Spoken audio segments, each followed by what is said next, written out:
Oi, gente, tudo bem? Tudo certinho com vocês? Bem, o vídeo de hoje é um vídeo diferente aqui no canal, que eu me lembre, eu acho que eu nunca gravei um vídeo de react, mas eu confesso que eu adoro esse formato de react, sempre quis fazer e eu acho que agora temos uma grande oportunidade, né? Aproveitando aí a semana da consciência negra, o mês da consciência negra, na verdade, o Rodrigo Silva, do canal Rodrigo Silva Arqueologia, resolveu gravar um vídeo falando sobre segregação e traumas. E eu assisti o vídeo, achei alguns pontos, assim, gente, tem muita coisa que a gente pode falar aí desse vídeo dele, porém, o vídeo tem quase 40 minutos, né? Como a maioria dos vídeos aí do Rodrigo são bem grandes. E como é um vídeo de react, né, a gente vai assistindo junto e vai reagindo. Eu sei que eu não deveria ter assistido antes, porque geralmente o react é isso, é a primeira vez que você vai assistir e aí você vai ali reagindo.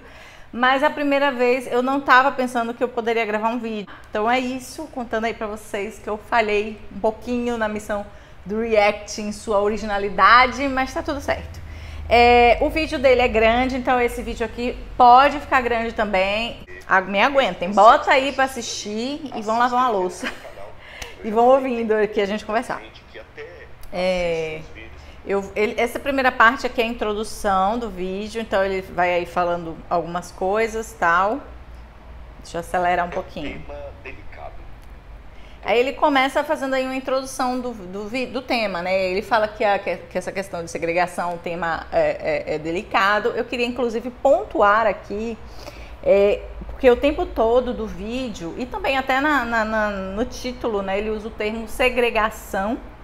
Não é que seja um termo errado, mas eu acho que não carrega de maneira nenhuma todo o drama que é a questão do racismo no Brasil, né? Não tem a mesma conotação, segregação não tem a mesma conotação, nem a mesma força, nem o mesmo peso, entendeu? Então aí eu já fico analisando, fazendo análise de discurso aqui e pensando se não foi a intenção mesmo de usar uma palavra que tenha menos peso aí para descrever de fato toda essa problemática do racismo. E se odiando por causa da pauta social. A politização de alguns temas, a exacerbação. Politização de alguns temas. Se é um tema social, Rodrigo e telespectadores, ele precisa ser politizado, tá? Porque tudo que é de interesse público pode e deve ser politizado, porque é assim que a gente resolve as demandas do povo, né? As demandas da sociedade, é politizando. Então, determinados assuntos, eu sei que muita gente, a maioria das pessoas não gostam muito de política e tal, mas eu acho muito importante que a gente adquira conhecimento político, entende que tudo é política, gente, não adianta fugir. E aí quando você entende que não adianta fugir, você mergulha e você se apaixona, tá? Eu pelo menos sou apaixonada pela política, pela boa política, óbvio, né? Não vou nesse vídeo de maneira nenhuma defender A ou B, mas eu quero dizer aqui que a política é importante, relevante para a nossa sociedade e a gente só vai mudar esse país quando a gente entender isso, a importância da política, a importância de politizar as coisas, os temas, porque é politizando-os que a gente consegue resolver, que a gente consegue mudar, tá bom, Rodrigo? É isso, vamos lá. Com que alguns assuntos são tratados, a apropriação indevida de alguns, achando que somente eles podem discutir pautas sociais, que qualquer discurso que sai da cartilha deles não é um discurso legítimo. Achei aqui que foi um shade, né? Vocês acharam também? Um shade aqui pra esquerda? Não sei. Mas como eu falei, eu senti um shade aqui do Rodrigo, né? Porque acho que ele não se sente... a esquerda adotou as pautas e parece que só ela pode falar. Não, Rodrigo, tu também pode, eu tô falando aí. Apesar de você não ser político, né? Mas a gente sabe que você, acho que é meio bolsonarista, né? Já mostrou em alguns momentos que é meio que amigo, frequentador da casa. Então, assim, qualquer pessoa, inclusive a direita. A questão é que a direita realmente não tem interesse, né? Em tratar desse assunto de maneira séria. Vocês jogam tudo nas costas, e aí eu tô te colocando nesse lado da direita, nas costas da meritocracia. A gente sabe que as coisas não são dessa forma. Mas é isso, todo mundo pode falar. Agora, falar com responsabilidade, falar, né, com conhecimento de causa, né, centramento, é isso, gente. Vamos lá. Enfim, torna o tema realmente espinhoso. E eu já estou preparado para que muitos comentários de haters apareçam abaixo desse vídeo. Mas... Então, Rodrigo, nem sempre é hater, né, amigo? Você está confundindo aí. Porque as pessoas têm uma mania de achar que só porque está sendo criticado, aquilo é um hater, aquilo é um hate, né? Então, veja, tudo depende de como a crítica vem. O hater é aquela pessoa que, ao invés de discutir ideias e trazer ali argumentos e combater com argumentos, ela vai trazer com uma ofensa. E isso aí não é legal. E aí é parte desse princípio aí do hate, né? A pessoa que está ali só, né, para diminuir o debate. Aí não é legal, não vale a pena, não dou atenção para essa galera, para essa turma. E pelo que eu andei vendo também desse vídeo aqui, lá nos comentários, não rolou hate não, viu? O debate, a polêmica, já vem até com a escolha da data.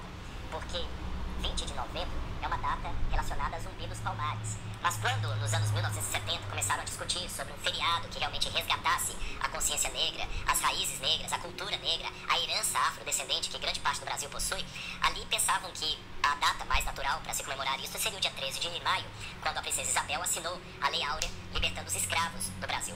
Mas muitos historiadores e ativistas... Vamos aqui para o primeiro ponto. Ele traz aí essa questão do debate acerca da data, e que o tema é polêmico e essa questão da data de 20 de novembro também é polêmico.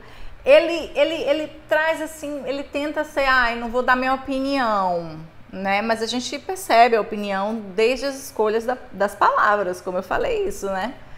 Vamos lá. As causas negras entenderam que a data do dia 13 de maio não seria adequada.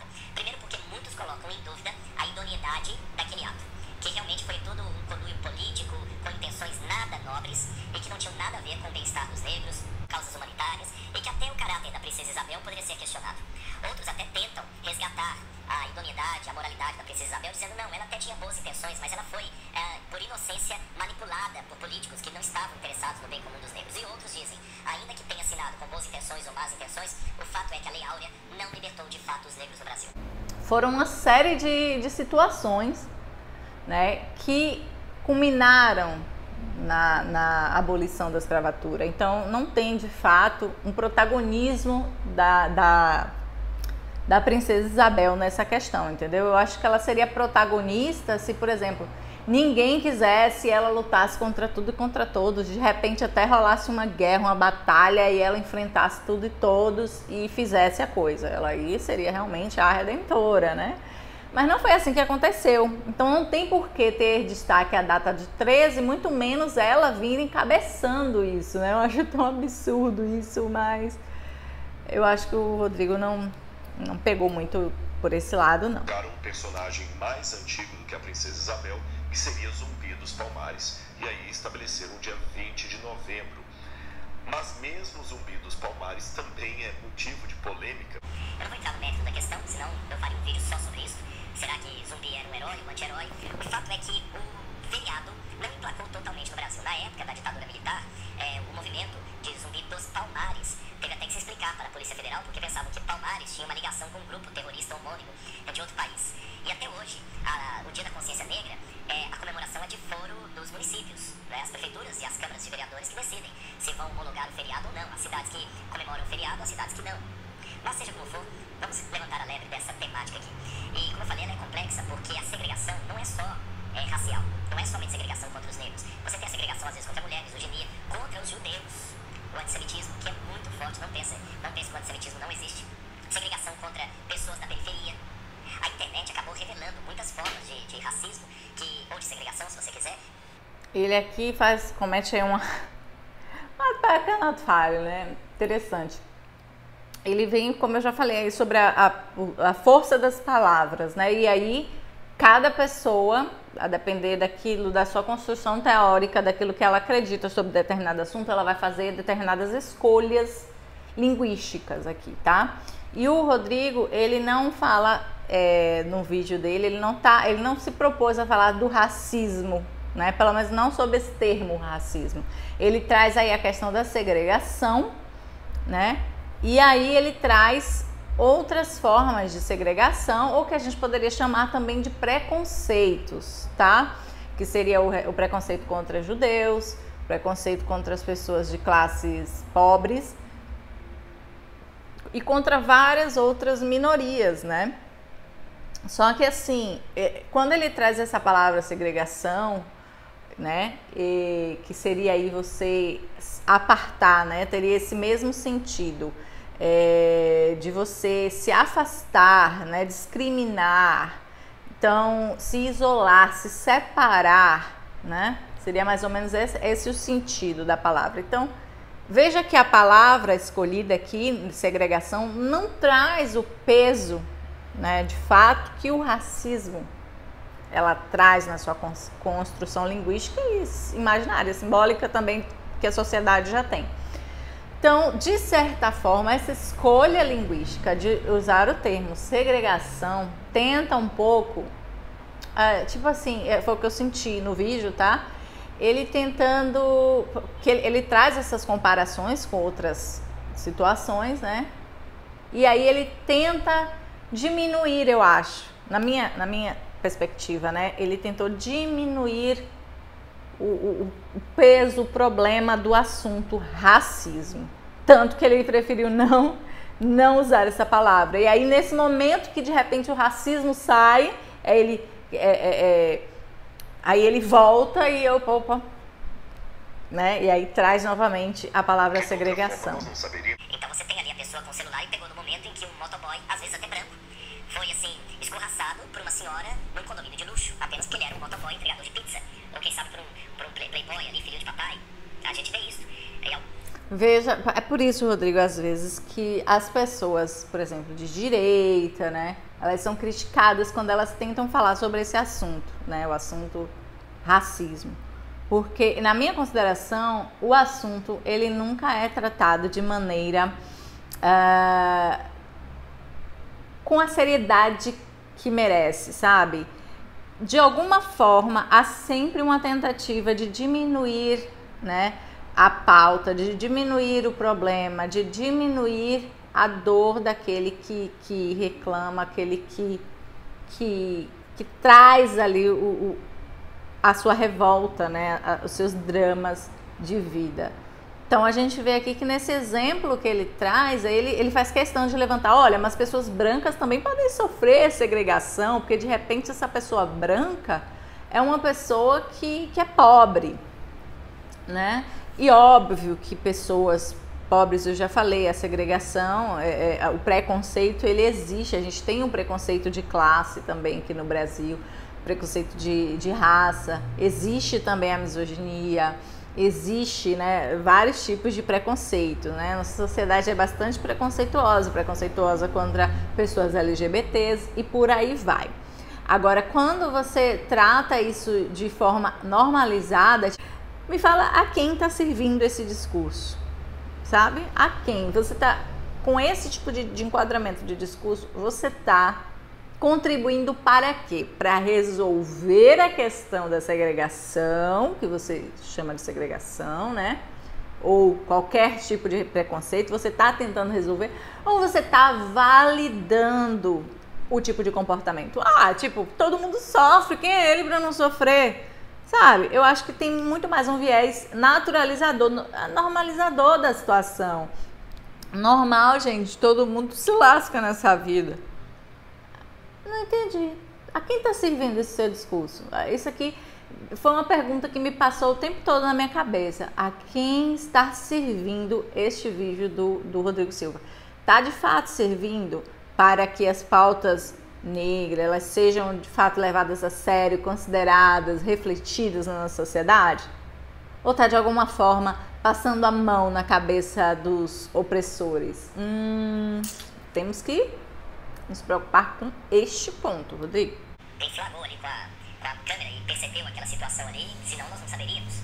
Agora, de qualquer forma, o Brasil ainda é um país muito complicado para tratar desse assunto. Eu vou explicar a vocês por quê.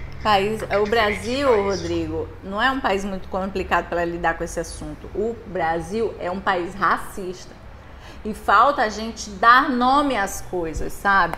Eu acho que falta, né, principalmente de pessoas que fazem parte da política de direita, né, ou acreditam nesse tipo de política, elas sabe, desnudarem os véus dos olhos e de fato olhar para a realidade do nosso país. Porque usar palavrinhas assim que amenizam o problema, elas não resolvem o problema. Nos Estados Unidos ou África do Sul, o Brasil tem um racismo velado, um racismo de entrelinhas.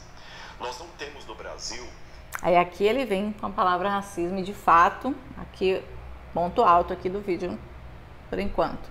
Ele fala sobre o racismo velado, que seria aquilo que a gente chama racismo estrutural. Só que aí, óbvio que ele não vai usar esse termo, né, estrutural, aí daria muita pinta de que ele andou lendo aí pessoas importantes do assunto. Aí ele vem com racismo velado, entendeu? Vamos lá. Talvez tenha lido, né, também não vou dizer que ele leu, com certeza, né? Ele andou lendo aí o Silvio Almeida, né, não ia dar essa pinta toda, se é que andou lendo, né, mas pelo menos esse conceito aí do racismo estrutural eu li nos livros de Silvio Almeida. Recomendo a leitura. Uma situação como na época dos Estados Unidos, que a Ku Klux Klan queimava cruzes diante das igrejas dos negros. Não existe isso no Brasil. Aliás, no Brasil nem existe igreja dos negros e dos brancos. Você não tem no cinema a entrada dos negros de um lado, ou dos pretos, como alguns preferem, e dos brancos por outro, como tinha nos Estados Unidos, ou como eu vi lá em Joanesburgo, um banco escrito Colored People, apenas para pessoas negras e outro apenas para pessoas brancas. Nós não temos isso no Brasil. Mas isso não significa que nós tenhamos uma história social melhor do que a deles, de jeito nenhum, de jeito nenhum. Eu me lembro quando eu estava na África do Sul pregando, eu tinha que fazer 2 sermões, um para a igreja dos pretos, outro para a igreja dos brancos. Eu acredito que o racismo no Brasil chega em algum momento a ser pior porque ele é velado. Ele é velado. Sabe, o racismo no Brasil não é um gigante, um elefante numa loja de cristais. É uma pulga debaixo da coberta, sabe? Eu vou pedir licença aqui para discordar. Eu acho que o racismo no Brasil, Rodrigo, ele, além de ser um elefante na loja de cristais, excelente aí a sua comparação, achei muito oportuna, ele também é um mosquito, porque a gente vê as duas coisas acontecendo aqui no Brasil, né? A gente vê grandes casos assim nítidos, né, de pessoas fazendo de fato essa segregação, né, e pessoas de fato cometendo racismo na nossa sociedade abertamente. Há vários casos aí que, como ele bem falou, né, foram filmados, porque hoje em dia todo mundo tem um celular e a gente vê ali casos gritantes, né, de racismo como um elefante dentro dessa sala de cristais. Mas confessamos, né, vamos e convenhamos que há também esse aspecto do racismo estrutural, que é essa coisa que não dá, nem sempre dá para você dizer, mas você sente, você percebe, é um olhar, é uma fala que é bem discreta. Por exemplo, você entrar numa loja e você perceber que está sendo mais observado que qualquer outra pessoa e você sabe que não é, porque é simplesmente pela sua cor mesmo, né? Isso existe. É um pernilongo no escuro. Você escuta o barulho dele, mas você não enxerga. Não é um elefante na loja de cristais. O racismo que a gente viu nos Estados Unidos na época dos direitos civis, ou que a gente viu lá na África do Sul na época do Apartheid, é um racismo de elefante numa loja de cristais. O do Brasil é de um mosquito, de um pernilongo no escuro. Incomoda, mas você não sabe onde ele está. Ele é velado. Eu mesmo já vi situações recentemente, há poucos dias antes de eu gravar esse vídeo aqui. Eu estava numa situação, conversando com um empresário, e eu notei que ele não estava muito à vontade com a minha presença. Eu estudei um pouquinho de comportamento humano e pelos trejeitos, pelo olhar, pelas inflexões de voz, eu percebia que alguma coisa na minha cor de pele não agradava. Não agradava. Só que vejam que é difícil mensurar isto, porque em momento algum ele me proibiu de entrar na sala dele. Ele estendeu a mão dele quando eu cheguei, ele estendeu a mão, ele aparentemente me tratou bem, mas eu sentia que ele não estava muito satisfeito com a minha cor. Eu senti por vários detalhes que eu prefiro não dar para vocês aqui. Olha que interessante, né? O Rodrigo, com todo esse know-how dele, né? Ele é um cara doutor, não sei o quê, não sei o que. Ela não vai falar o currículo aqui que vocês aí devem conhecer melhor do que eu, né? Mas você sabe que o Rodrigo é um cara preparado, é um cara estudado, é um cara que tem aí muito conhecimento na área dele, tanto na área teológica quanto na área de arqueologia. É um cara, assim, respeitado principalmente nesse ambiente religioso, né? Que ele está inserido. Um cara com milhões de seguidores, milhares de seguidores aqui no Instagram, milhares de seguidores aqui no YouTube. E ele ainda precisa, né, ser 3 vezes melhor, no mínimo, para que ele seja, no mínimo, considerado, né, respeitado é demais. Então, óbvio que vão ter pessoas que vão respeitá-lo, gente. Mas a gente vê que ele passa por situações assim, né? E ele percebe, óbvio que percebe, gente, não tem como. E como ele bem disse, né? Se ele pode até, de repente, mesmo que ele dissesse que eu senti porque ele usou esse termo, ele usou essa coisa, ele fez assim. Você que não tem um olhar atento, você que não passa por isso, vai passar despercebido, que você vai achar até que, de repente, acho que por isso até que ele não pode não ter contado os detalhes, ele pode, daqui a pouco vamos dizer que é mimimi, aí, né? Porque, de fato, para quem tá de fora, para quem não tá com esse olhar apurado, quem não passa por isso sempre, quem não cansa de passar por isso, acha que não é nada demais. Aí vai querer vir gravar vídeo de como você deve se comportar, se alguém fizer A, se alguém fizer B, se alguém fizer C com você. Entende? Mas nem sempre, gente, é assim aberto, de fato. Acho que nesse ponto aqui, o vídeo do Rodrigo podia tirar parte do começo, parte final e ficar só com esse pedaço. Que foi bem assertivo, achei bem didático aqui o exemplo que ele traz, né? E ele traz também esse exemplo, que é um exemplo bem pontual. Acredito que se ele fizer um exercício, pensar um pouquinho, ele vai ver várias outras situações. É difícil, mas vamos continuar. Agora, o complicado disso é que, por ser algo muito velado, muito na inconsciência, se eu falar assim, ele é um racista, ele iria negar até o último estágio de vida. Ele iria negar. E além de ele negar, muitos que talvez presenciassem a cena iriam dizer: Rodrigo, você está com um complexo de inferioridade, você está procurando um pelo em ovo. Porque as pessoas acham que está se achando inferior, reduzem o papo. Como eu falei, reduzem, né, a questão do racismo a simplesmente uma autoestima baixa, né, complexo de inferioridade. Enfim, gente, é ridículo como se resume essa discussão. E infelizmente, Rodrigo, eu acho que o seu vídeo, boa parte dele, contribui para esse tipo de pensamento, quando você de alguma forma traz um discurso reducionista acerca do assunto, entendeu? Então eu acho que ter mais seriedade de tratar uma questão que é tão séria, né? Porque por mais que você nunca tivesse passado um episódio de racismo, né? Existem pessoas que passam por episódios muito mais pesados e repetidamente, né? Corriqueiramente. Então, eu acho que a gente precisa principalmente usar a nossa voz para falar por causa dessas pessoas. Às vezes não é nem pelo que a gente vive, mas por esses outros que vivem, sabe?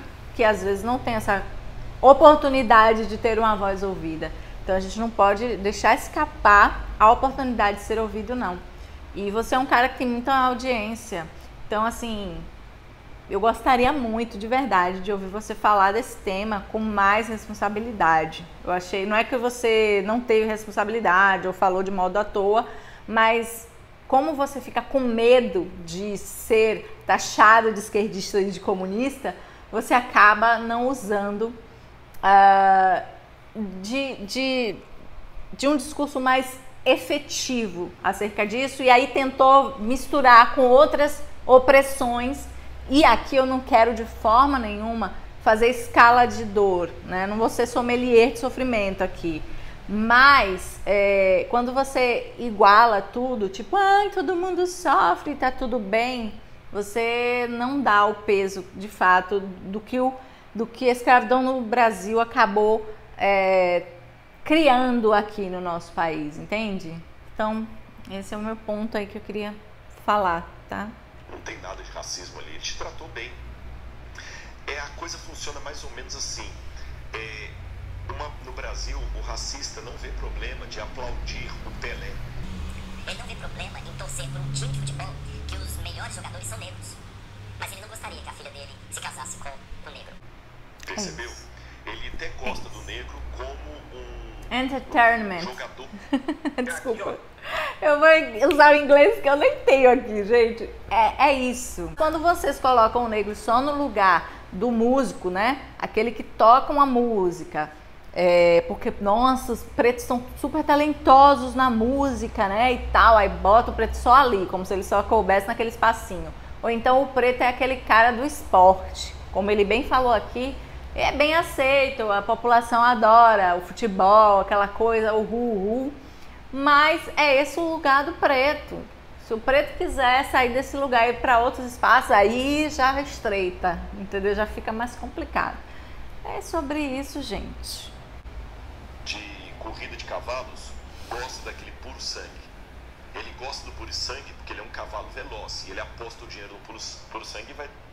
Ele traz aqui um exemplo que eu não gostei muito, achei ofensivo, né? Eu entendi o que ele quis dizer, ele não quis ser ofensivo, mas eu não daria esse tipo de exemplo. Eu acho um exemplo problemático, quase embola a língua, porque, né, me deixou incomodada, entendeu? Mas eu entendi e é mais ou menos esse o conceito mesmo.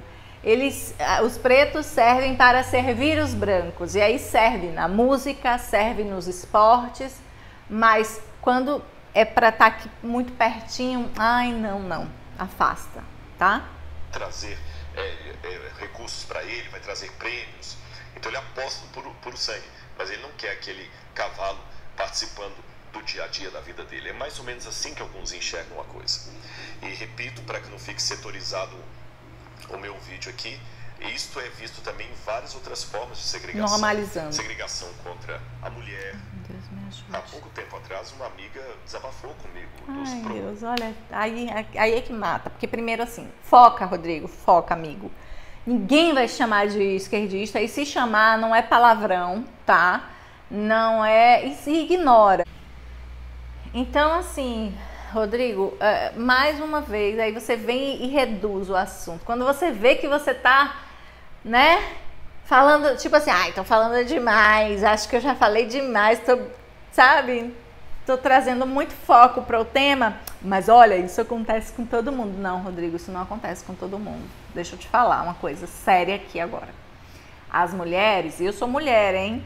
Eu não tô falando aqui que mulher não é oprimida, hein? Eu gostaria, inclusive, de frisar que sou feminista, hein? Sou feminista, cristã, inclusive, que as pessoas gostam de ignorar e dizer que não existem. Elas existem, eu não sou uma fada do dente, eu tô aqui. E eu quero dizer que há opressões, sim, sobre a mulher, toda essa questão, mas a gente não pode comparar a opressão. Isso não é legal, certo? Então, vou dar um exemplo aqui. Uma mulher, ela não vai ser, por exemplo, perseguida numa loja só porque ela é mulher, Rodrigo. Ela não vai ser perseguida numa loja, né? A partir do momento que ela entra, os seguranças não vão pegar ali seus microfones e vão... Aí começam os olhares sobre você, só porque ela é mulher. Só porque ela é mulher, não. Se ela for uma mulher negra, sim, né? Mas só por ser mulher, não. Esse tipo de opressão não recai sobre a mulher, de modo geral, que a gente está falando aí, né? Pode e recai sobre a mulher negra, sobre corpos negros, tá? Outra coisa também, numa blitz, não é a mulher que é parada, tá? Geralmente, as pessoas que são revistadas numa blitz, né, que são as paradas em blitz, geralmente são corpos negros também. E geralmente o corpo masculino. Existem muitas diferenças da segregação que a pessoa negra sofre e que pessoas brancas sofrem.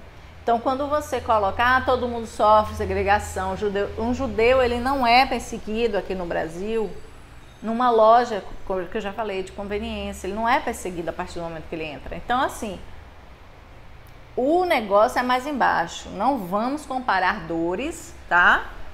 Porque todos esses grupos sofrem dores. A gente não tem que ficar medindo quem sofre mais, quem sofre menos. Acho que a gente precisa proteger todos esses grupos das dores que eles sentem e reclamam. Tá bom?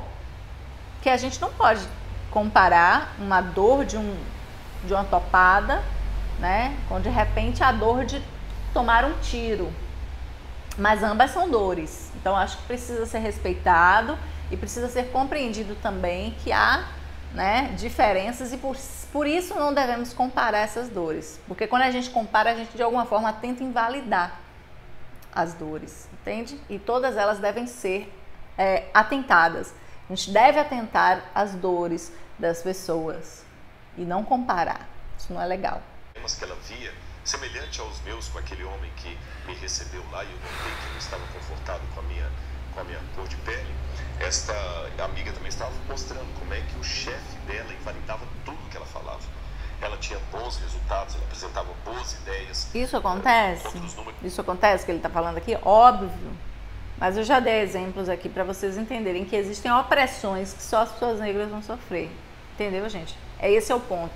Então, por isso não pode misturar os assuntos. E eu achei que ele dispersou demais. Toda vez que ele começava a aquecer o assunto, começava, né, a dar a atenção devida ao assunto, de alguma forma, aí ele vem, não, mas olha, todo mundo passa por isso. Então ele reduz, ele ameniza porque ele diz, mas tá tudo bem, é normal, ele normaliza a dor. Esse discurso está servindo a quem, Rodrigo? Será que esse discurso seu serviu para chamar a atenção dos opressores, dos racistas, ou serviu para tornar o tema um mimimi na cabeça do racista, da sociedade? Argumentos, mas toda vez que ela falava, ela notava, sabe? E quem sofre a segregação percebe o tom de voz, o não dá bola que você está falando, e é muito desconfortável, você não pode nem se defender. Não é um elefante quebrando uma loja de cristais, é um pernilongo no escuro. Esse é o problema. Esse é o problema. A internet, ela acabou ajudando no aspecto a demonstrar algumas situações de segregação, porque hoje é muito fácil alguém ter um celular na mão e flagrar, por exemplo, um motoboy, às vezes até branco, sendo humilhado por uma mulher num condomínio de luxo. Mas se alguém não estivesse ali com o celular na mão, nós nem perceberíamos que aquilo existe. Então a internet levantou essa lebre. Mas a pandemia também demonstrou, de certa forma, o status quo inconsciente de muitas pessoas, quando muitos começam a te atacar na internet, de maneira gratuita, com palavras ridículas, para te fazer se sentir o pior dos seres humanos. E às vezes, isso aqui é um outro tipo de segregação, às vezes a segregação acontece apenas porque você conseguiu o sucesso que o outro não conseguiu. Misturou aqui, viu? Fiquei confusa. Isso também é uma forma de segregação. O meu ódio dos que foram melhor do que eu.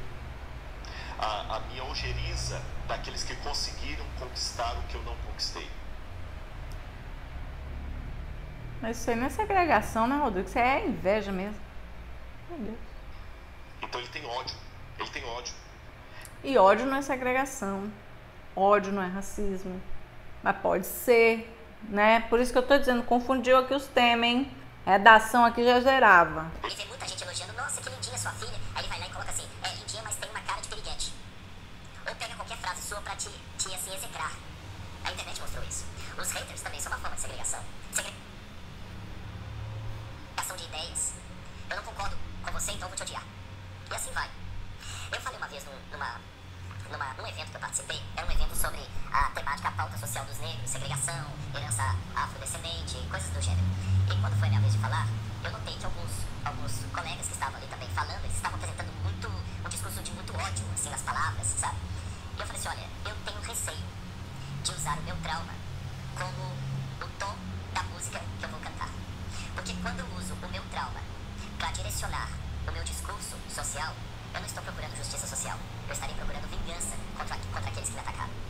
Vou pausar aqui, vou comentar sobre essa fala dele, essa situação. E depois eu vou encerrar o vídeo, porque eu não tô nem na metade do vídeo dele. Eu já tenho aqui 51 minutos de material gravado. Claro que eu vou editar, mas ainda assim vai ficar grande, gente, porque esse tipo de vídeo é um pouco grande mesmo. E aí depois, a depender de como ficar essa primeira parte, de como, dependendo de como vocês consumirem esse conteúdo, né? Eu posso gravar uma segunda parte, tá? Então vai ficar a critério de vocês. Se vocês curtirem o conteúdo, se vocês compartilharem, se houver uma troca bacana aqui de diálogo entre a gente e achar que vale a pena dar continuidade a essa gravação, a gente continua, tá bom? Mas vamos parar aqui e eu quero comentar sobre essa situação. Primeiro, eu achei que ele fugiu um pouco do tema quando ele trouxe algumas questões que não tinham nada a ver, tá? Com o assunto. Eu achei que ele fugiu muito. Então, se fosse uma redação do Enem, aproveitando que hoje é domingo de Enem, o Rodrigo zeraria a redação dele. Rodrigo, foca mais nos seus conteúdos, talvez seus vídeos sejam menores, a gente consiga ter um aproveitamento melhor, tá? Mas aqui, por exemplo, essa questão que ele traz aí de que ele foi num evento que falava lá sobre a questão da consciência negra, vamos colocar assim para ficar mais fácil de entender, e aí que ele achou o tom das pessoas, né, dos provavelmente ativistas que estavam ali palestrando, não sei, de repente, né, ele achou um pouco odioso. E eu lembro que recentemente, um tempinho atrás, eu estava conversando com uma amiga recentemente, há um tempinho atrás. Essa sou eu, a confusa, entendam. Eu estava conversando com uma amiga exatamente sobre isso, sobre esse ponto aqui. E ela me deu uma lição que eu acho que vale a pena eu compartilhar aqui com vocês também, né? Porque ela me fez olhar sobre outra perspectiva essa questão, né? Eu também achava que é muito carregado de ódio, que eu acho que não deve ser assim, enfim. E as minhas considerações sobre o tema, que eu acho que são pertinentes, por exemplo, se o Rodrigo acha que ele não tem que discursar com aquele tom que a outra pessoa discursa, ele não é obrigado, de fato. E eu também não sou, quando eu falo sobre raça, quando eu falo sobre racismo, raça, inclusive, é um tema aí que eu vou ficar devendo aí uns vídeos para vocês. Quando a gente fala sobre essa questão do racismo no Brasil e tal, talvez, claro, né, para alguém eu esteja sendo assim, muito enfática, muito militante, talvez aí trazendo uma certa, né, raiva ou qualquer coisa assim na voz, mas nem sou, gente. Eu acho que eu sou super suave quando eu falo do tema, de verdade, eu não tô sendo hipócrita não. Porém, eu sei que para A ou B, talvez eu esteja sendo. Então é muito relativa essa questão de um discurso odioso. Depende muito. Será que está sendo odioso mesmo o discurso? Ou será que eu que não estou acostumado com aquele tom e aí eu um pouco me, né, surpreendi? Pode ser esse primeiro ponto, né? Mas o segundo ponto, que foi o que minha amiga falou e que me fez pensar e que eu fiz, nossa, ela tem razão. Ela tem razão. Foi o seguinte, ela disse assim, mais ou menos assim: Dani, você já pensou que talvez essa fala dessa pessoa que você considerou um tanto quanto odiosa, muito, muito raivosa, né? Até assim, não gosto de usar esse termo, mas assim, trouxe muito, sabe, peso à sua fala, muita coisa assim. Será que não é devido às vivências dela? Será que não é porque ela já sofreu tanto apagamento, tantas situações de racismo, que ela não sabe mais falar de outra forma? Porque é aquele momento em que ela, sabe, extravasa tudo que ela tem para extravasar. E aí é por isso que ela fala desse jeito. É a construção de cada indivíduo, né, que vai fazer com que fale assim ou assado. Então, o Rodrigo, ele tem esse modo de falar dele, né, sempre assim muito... Não altera, não traz uma alteração de voz, não traz, né, uma coisa. É o jeito dele, né? Ele não pode requerer que todo mundo fale nessa mesma frequência de voz. Não pode requerer que todo mundo fale com essa plenitude de cara que ele tá ali, né? Então, assim, e outra, ainda por cima, né? Qual as vivências que o Rodrigo passou com o tema e quais as vivências que essa pessoa que ele está considerando raivosa passou, né? A gente fala de acordo com o momento, com aquilo que a gente já passou e que a gente viveu, e aquilo inflama a gente, não tem para onde correr, né? As experiências de cada um são muito individuais, então eu não posso achar que não tem necessidade dele estar falando naquele tom, tá muito grosseiro. Cara, quem sofreu a injúria racial?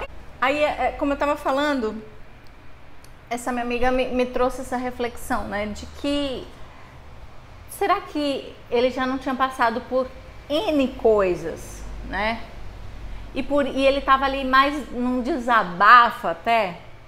E a gente nunca pode se esquecer de que essas pessoas, né, que trazem esse discurso muitas vezes, né, que a gente considera inflamados, né, tal, cheio ali de raiva, de dor, aquilo é de fato dor. Não tem como você falar, né? Eu pelo menos não imagino eu falando de uma dor que eu senti, e aí eu posso até falar de dores físicas, por exemplo, e não me emocionar com aquilo, de repente sentir, fazer caras de dor, né? Ou até as dores emocionais que a gente passa. Gente, não tem como a gente não revisitar esse lugar de dor quando você está falando disso, sabe? Então, assim, eu entendi o que o Rodrigo trouxe, que para ele era algo muito novo, né? Porque provavelmente não é um ambiente que ele costuma estar, então foi um evento, de repente foi a primeira vez que ele viu uma situação assim, e aí ele ficou espantado com tamanha raiva, né, no discurso. Mas também eu achei muito inoportuno ele utilizar daquele momento, né, para tipo, de alguma forma, mais uma vez aí, invalidar a fala do outro, sabe?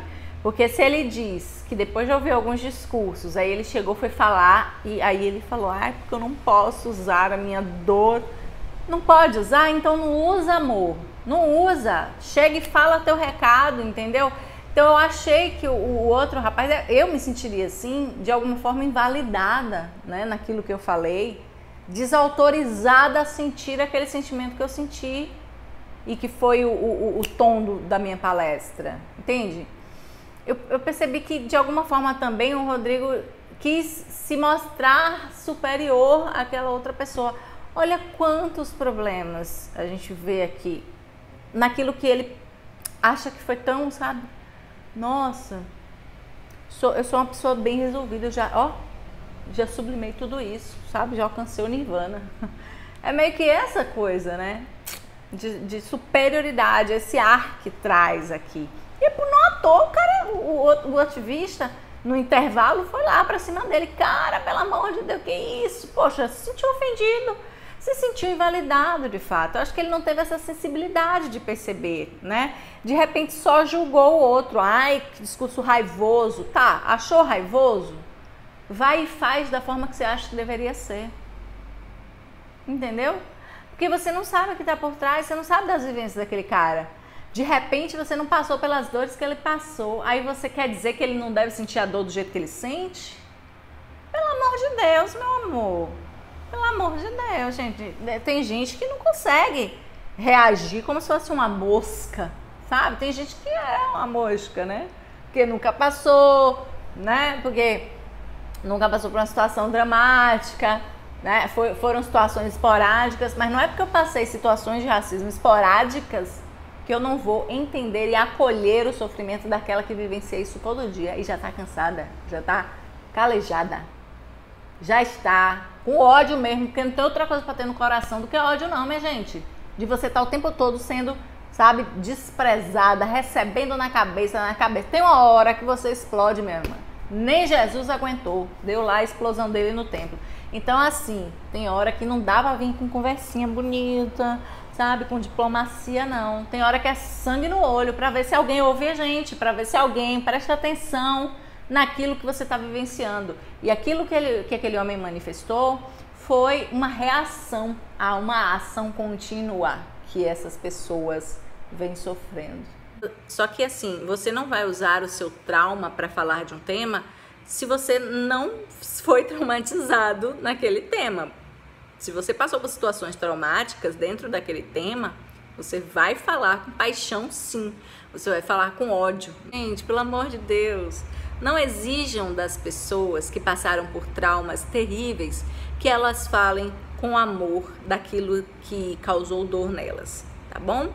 É por minimizar o racismo, né, o sofrimento das pessoas pretas, das pessoas que passam por isso diariamente, é por isso que o Brasil continua do jeito que está. É por isso que essas pessoas continuam sofrendo as opressões que sofrem. É porque tem gente que diminui a dor delas. E quando elas falam, né, de repente elas reagem àquela agressão, ainda tem que ouvir, mas você tem que falar isso sorrindo. Você não tem que ficar usando seu trauma para falar dessa dor.